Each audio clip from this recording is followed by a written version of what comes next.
on this 2010 to 2017 Honda Accord with the 2.4 gas engine.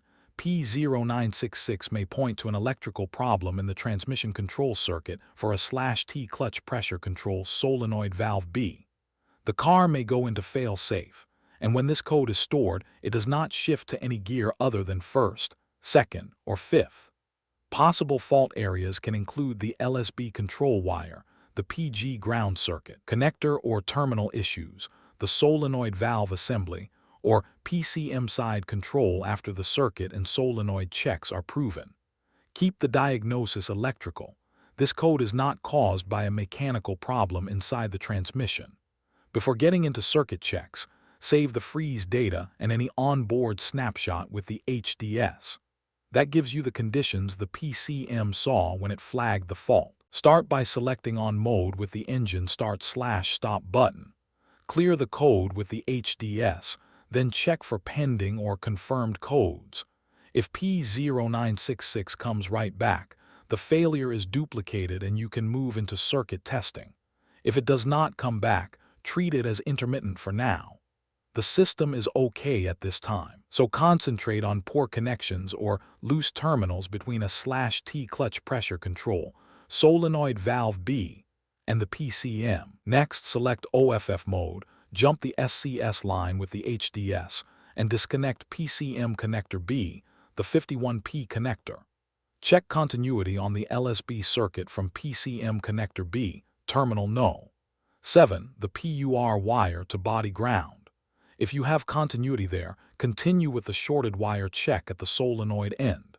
If you do not have continuity there, skip ahead to the LSB open circuit check. For the shorted wire check, keep the vehicle in OFF mode with PCM connector B disconnected, and disconnect the /T clutch pressure control solenoid valve B2P connector. Check continuity from terminal no. 2 at that solenoid connector, the PUR wire, to body ground.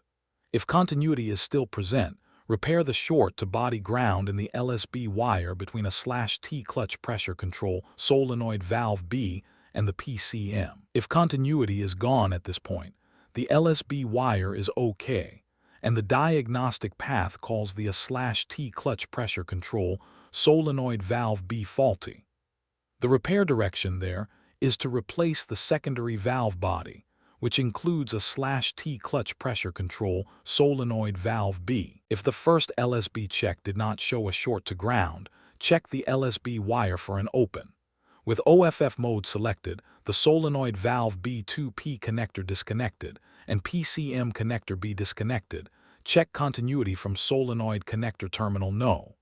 2. The PUR wire to PCM connector B terminal no.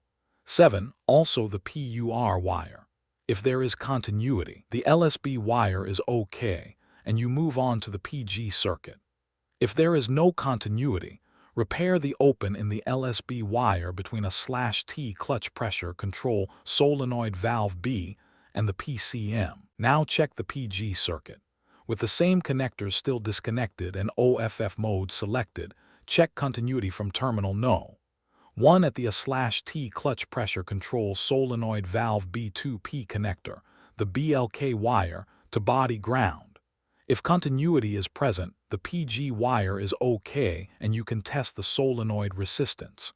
If continuity is missing, the diagnostic path points to an open in the PG wire between a /T clutch pressure control solenoid valve B and body ground G101, or a poor body ground. The ground callout is incomplete here, so do not guess at an exact ground location beyond what is identified.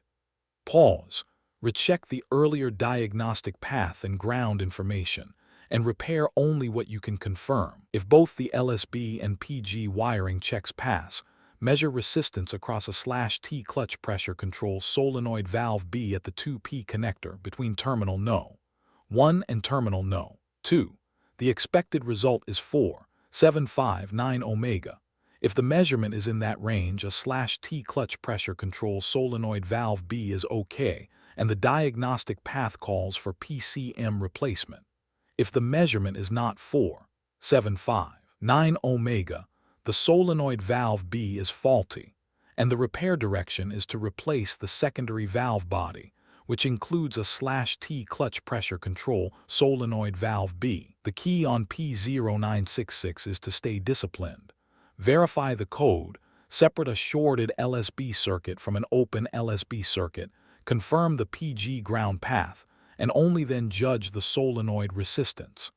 Keep final verification separate from the circuit testing, and make sure the repair is confirmed before closing the job. For more diagnostic training, visit stepdiagnostics.com.